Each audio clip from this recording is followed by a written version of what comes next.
Hi everyone. We're working on Chapter 12, which covers Host Defenses 1, an overview and non-specific defenses. In this particular mini lecture, I will be doing an overview and also covering the first line of defense. So when we talk about defense mechanisms of the host, we want to talk about it in these different lines of defense. There's a multi-level network of innate, non-specific protections, and then there are also specific immunities that are referred to as first, second, and third lines of defense. So when we look at the first line of defense, this is any barrier that blocks invasion at the portal of entry. It also limits access to the internal tissues of the body, and it's not considered a true immune response because it does not involve recognition of foreign substances. So it's very general in its action. A good example of this would be the skin. It fulfills all of these functions, but as you can tell, it is not specific to any particular substance, foreign substance.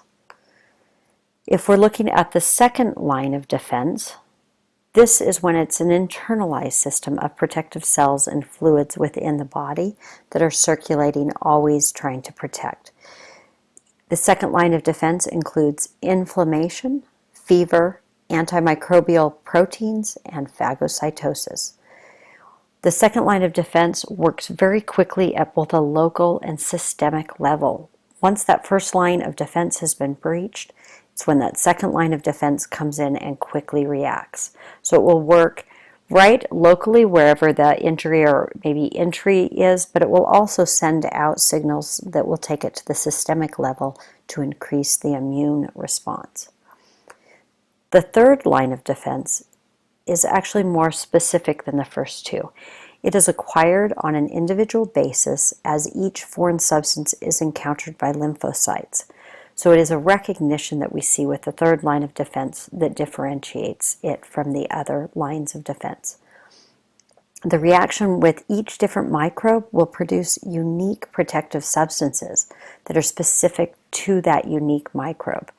And this provides long-term immunity. So once you might have been exposed to something, if your body then reacts and can fight that infection, you'll have that long-term immunity because it is so specific that it will recognize that same threat again. Most of our defenses overlap and are redundant in some of their effects, and this makes sense. We have the skin that would be our first line of defense, but if there's a breach in the skin, a cut or something, it may get to that second line, and so on. But they all overlap in trying to protect us.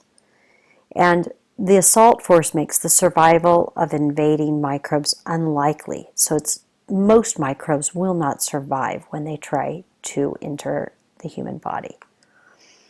This is a really nice table that is in your book. It shows the host defenses broken up into innate and non-specific, which would include the first line of defense and second line of defense. And then it also shows that acquired specific, which is that third line of defense. And we'll go into each of these in more detail in later lectures. For today, I just want to concentrate on the first line of defense. We'll look at these next two in another mini lecture. So, the barriers are a first line of defense. They're inborn and they're non-specific defenses, and they can be divided into three types of barriers. We have physical barriers, chemical barriers, and genetic. And all of these barriers will impede the entry of microbes and other foreign agents, whether those are living or non-living. So let's first talk about the physical or anatomical barriers that the body has. We have our skin and hair.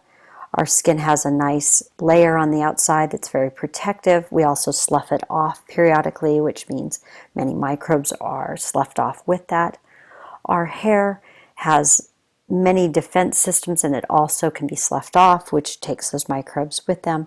So the skin and hair are really very nice barriers towards any foreign attack. We also have the mucous membranes of the digestive, urinary, and respiratory tracts, and also of the eye. For example, in the eye, we're going to see that the fluid and the mucous membranes there, we have a nice system to flush any kind of things out of the eye, keep it clean. You'll see that as a common pattern throughout the different physical or anatomical barriers. In the respiratory tract, we have things like the nasal hair that might trap large particles.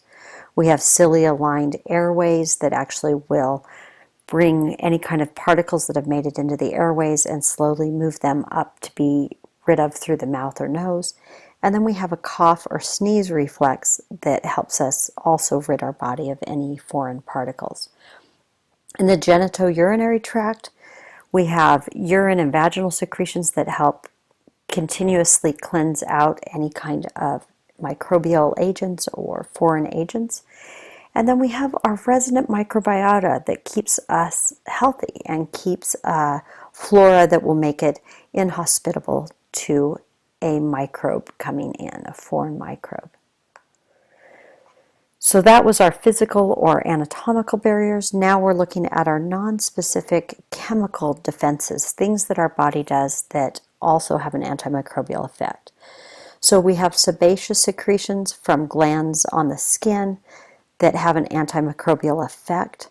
We also have specialized glands of the eyelids that lubricate the eye and the conjunctiva with an antimicrobial secretion.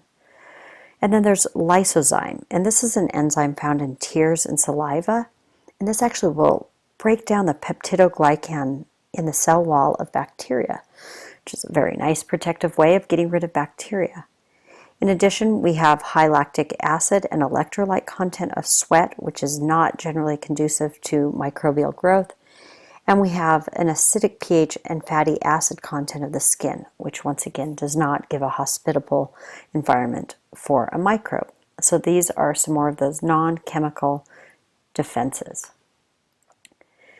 We have a few more non-specific chemical defenses. One of those is hydrochloric acid in the stomach. It makes it very acidic and gives protection against microbes that you might have swallowed. So we actually, once it's gotten into the digestive tract, we have ways of dealing with microbes there too. In addition, we have digestive juices and bile in the intestine that are very destructive. And then when we're looking at the genital area or the reproductive area, the semen contains an antimicrobial chemical, and then the vagina has a protective acidic pH, which is maintained by the normal flora, which also fights off microbial infection. So that covered the non-specific chemical defenses, and then the last of this first line of defense is our genetic differences in susceptibility. And we have many differences in susceptibility which can arise in mutations in genes that code for components of the immune system. So some people may have mutations that make them less or more immune to infection. So a loss of immunity or absence of normal immunity demonstrates that vital need for barriers of all type, kind of as a backup, ways of keeping us healthy. As we know, patients with severe burns are very susceptible to all kinds of infections. That means one of our number one protectors, the skin, is damaged, and that can open us up to infection. We can have blockages in the salivary glands, tear ducts, intestine, and urinary tract, and this puts us at a much greater risk of infection. So the first line of defense alone is not sufficient to protect us because many times we get breaches within this first line. And that's when we look to the second line, which would include inflammation, phagocytosis, and other specific immune responses which might be necessary, which would also include the third line of defense. And we'll get into those in later mini lectures on this chapter.